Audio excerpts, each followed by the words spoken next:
All right, let's get a little bit of warm up here.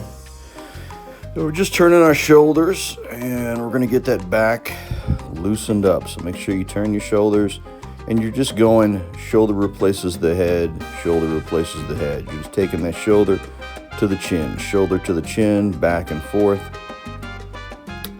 Exhale when that shoulder comes forward. Now we're going side to side. Same thing, waking up the back, but really getting those obliques warmed up and ready to go. You can either have your hands up or you can touch your legs side to side. A lot of guys will touch their knees or ankles, trying to get lower. That's it, just warming the obliques up. That is all. Now I get a little roll and the same thing, just warming the back up, that lower back. You can do these slow. You can do these moderate speed. Do not do these fast. You throw your back out. At least I would. My old butt. So let's round our shoulders. Warm them up. Forward and backward. And I'm just stretching my back out, man. I am tight as hell. Like I said, I am not the guy I used to be. So now we're going to work on it. So, like always, you're going to get it in the mirror. You're going to work on that jab. Okay, same thing. You're going to turn it over, keeping the elbow inside of the body. Elbow is lined with the body. You're shooting the punch with that back muscle, okay, with that lat muscle. Now we're going to work on moving and letting that lat and turning that foot. There we go. So you want to turn the heel.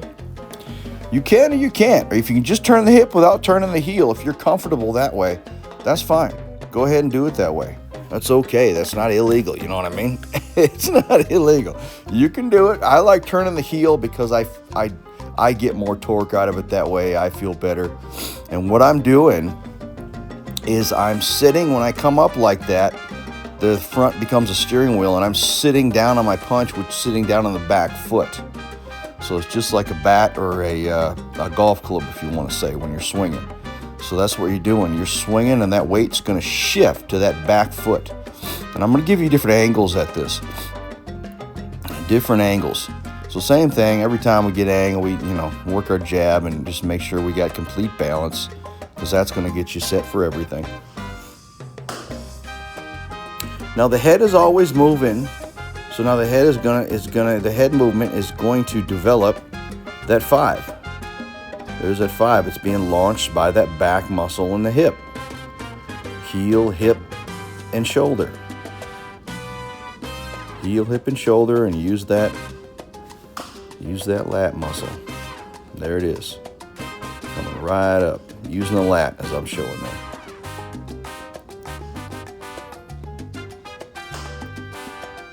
So basically, you're giving that back shoulder a little bit. You're going to give a little bit of the back shoulder, slip. It's like a slip, and then you're going to turn it over and sit down on the back foot. From your feet to your hips now, you are moving left and right. Move your head, move your shoulders. You're shifting weight to your front foot, now to your back foot. Okay, and yes, protecting yourself at all times. Back and forth, moving your head, moving your shoulders, keeping your jab out there, moving your head, moving your shoulders. Weight on the front foot and the back foot. You are ready to launch that right hand.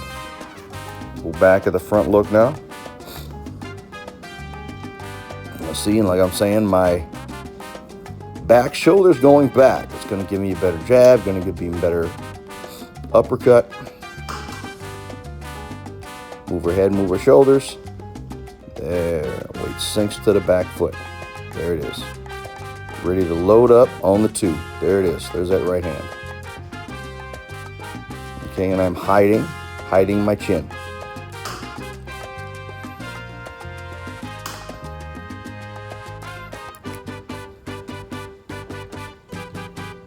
And what I'm doing is I'm turning that toe. So I'm turning I'm turning the hip and the heel. Heel, hip, and shoulder on the right hand as well. So you don't want to overturn it. You don't want to underturn it. You want to make sure, try and get that foot and knee to point towards your opponent. That's a little secret, little thing that makes you more comfortable. Make sure that the foot is pointed towards them, and the knee is pointed towards your opponent, and obviously your hip is gonna flip over. Now, some of you guys know you get a wide stance, you're unable to do this move. Okay, that's why wide stances are no good, no damn good. There we go. And that is the 5-2. Move your head, move your shoulders. Okay, different crew, different look now. I'm feeling that weight on the back foot. Boom, I'm sending it through. Pointed straight at my opponent. I slip, weight on the front foot, and shift, weight on the back foot. Boom, weight on that front foot again. Now, not all my weight, okay, majority, okay. Majority, we're not tipping over. So now I want to use the rope. This is something that is the key to my training, is the rope, the line. Work the line, work the rope, work the line, work. When we put all this together in a ring, we call it the matrix. So, take the bullets out of the gun, and I'm just going to slide back. My feet are where they need to be. Now I want my shoulders to slip down that line, go through the water, through the water, through the water. There we go.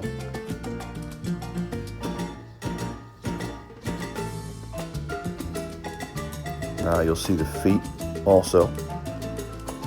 Setting up the shoulders and the arms, I'm just stretching out, make sure I can touch both. My jab is straight, elbow is inside of my body. It's underneath the shoulder. Lined up the shoulder and lined up with that latissimus, that back muscle. Same thing, we're just warming up the legs, warming up the hips, warming up the shoulders, getting that movement going.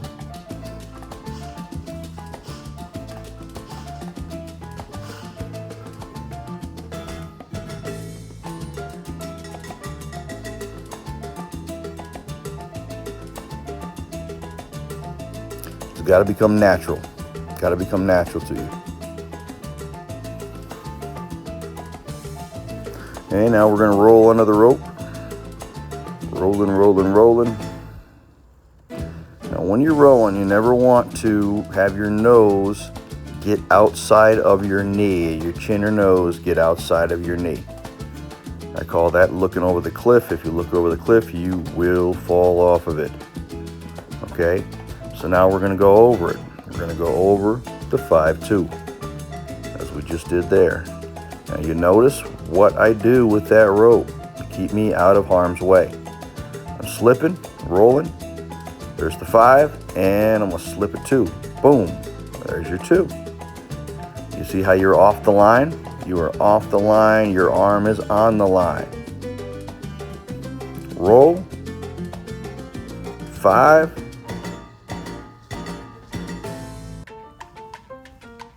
And 2. It rolls naturally. It rolls naturally. There it is. Stay inside of the knees. Inside of the knees. Feel the weight shift.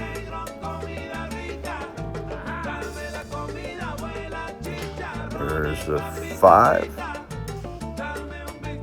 and 2.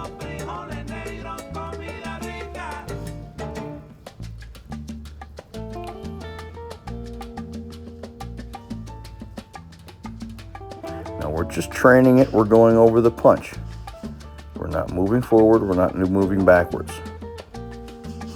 You need to be comfortable with the technique before you add to it.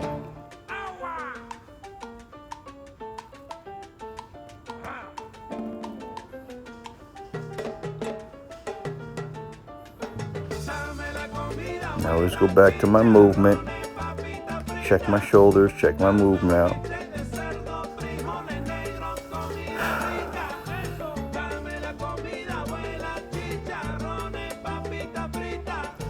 Now we're stepping forward, going under, and roll back. Step, under, roll back. Step, under, the back foot comes with you, and roll back. There we go.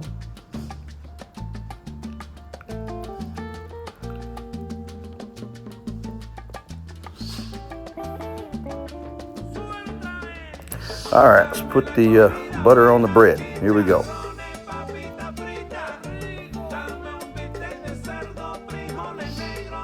Roll, 5-step,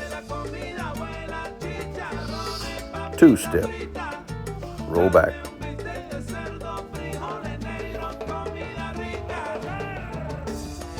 Roll, 5-step, and that wasn't a step, a very good step there. The old man's not stepping. Okay, be loose on the roll. I call it the U, making a U with your nose. 5-step, 2-step. Now what I would like you to do is give it a little wider with the right hand. Sorry, not the right hand, with the right foot. I think get your jab mixed in there, but my right foot, I'd like to come out a little more, make the hip a little bit more wider. There's a 5. There's a 2. And I'm just working on the movement, and I'm working on the technique right now. There's a step with a 5 and a step with a 2. A lot of times I bring my foot in a little too close with that 2.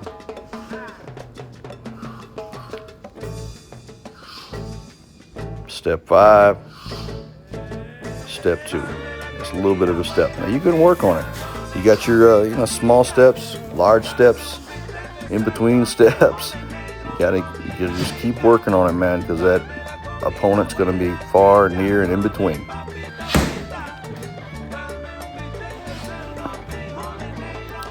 The biggest thing I've seen people try to get used to is that right hand, because they can't, and they got to figure out how to get under that rope, and it's just about movement. It's about the flow. So now we get on a heavy bag. Same thing. We'll get in there and just test the waters with a 5-2. That's it.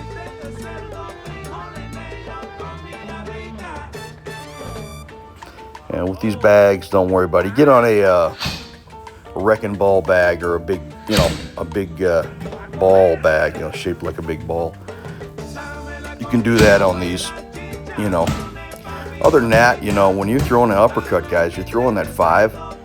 Unless you're way on the inside, even if you are, I like, and there's your step right there. That's your outside 5. I like hitting.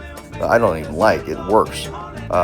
You're aiming for the upper chest with this 5, because you can lose it. You can miss a 5 if you're going straight for the head, if you're head hunting, and then overshoot, and you're wide open to any body punch or any hook. But if you aim for the chest, it's like aiming at a broadside of a barn. There's no way. You got too much of a target there, and once you hit it, it'll slide right up, and bingo. You're into that throat, into that jaw, and that's what you want to be at. So work on this by going low and going high and in between. So you can work on the body, which is in between the guy's elbows.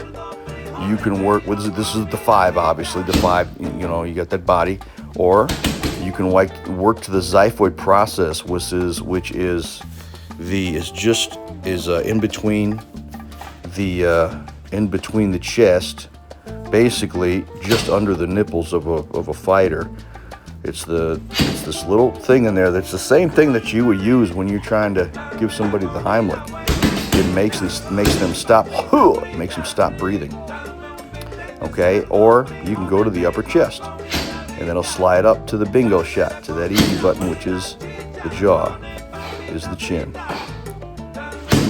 Yep, there's 5-2.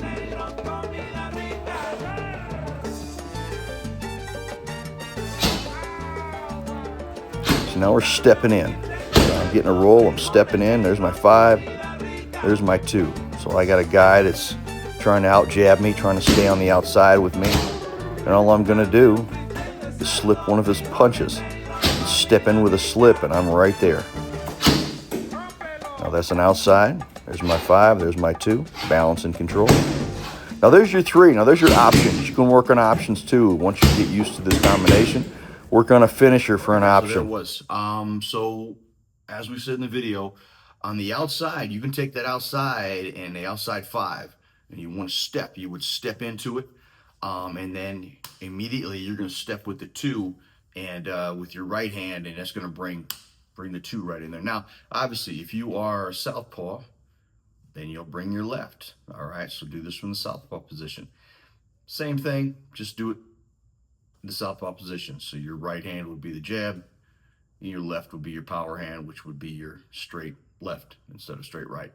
But that's the way it goes, guys. On the inside, this is really good on the inside. So if you crouch or if you get in tight, a guy's really tight with you, you're always getting in close tight. Man, that's, like I said, like when we were kids, man, we used to take those little, I forget what they call, dandelions or something. Back if you're from Chicago or the Plains areas or something like that, they have these little weeds or flowers, little weeds, and they have these little flowers on the top. We used to grab them like that and then pop the top, the little flower part off of it. That was fun. So we did as kids. If you know what I mean, if you know what I mean. Other than that, whatever, we're kids. That's back before phones, all right? Before the cell phones. Anyway, I'm rambling. We would take that and pop it up. So now that's what I'm telling you. When you get in close and the guy's always coming up on you, turn the shoulder. Know there's space because you're going to create it. When you turn that shoulder, now there's going to be space here. You're simply going to replace this shoulder with this one. And then, boom, you're going to bring it straight up. All right, and don't leave yourself open like I just did, but pop the head up. Once you pop that head up, you unload the right hand. The right hand, usually have that right hand headed to the neck. Try and head it to the neck, or you get it to the head, but the head's gonna pop up hopefully. If there's a lot of grease, it's sweaty, it's later in the rounds. It might not, but it's gonna work. But remember, after that, especially if you're on the inside, man, you gotta move. Okay, you move your head, move your shoulders, move your head, move your shoulders, and then move that foot and take that footwork and go out the midget's door, or take a step around. So, but anyway, it'll help you get out on the inside. It'll help you pop him up and quit crowding you, and also on the outside, if he's got a good guard up and he's blocking your jab a lot, he's blocking your jab, and he does this whole padding thing, and he jabs, and that's good. It's not coming here, it's going to come under. So you'll slip in there. I've used it a lot. I use that outside 5 a lot. So anyway, that's the 5-2. We'll bring some more to you.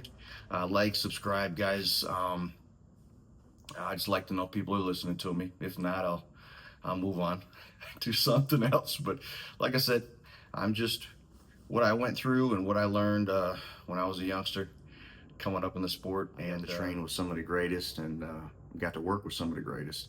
And so this is all the stuff that I have on my mind, I have in my bank. I like to spend. I can spend money and the wife doesn't get mad. Hey. All right, have a good one, guys. See you.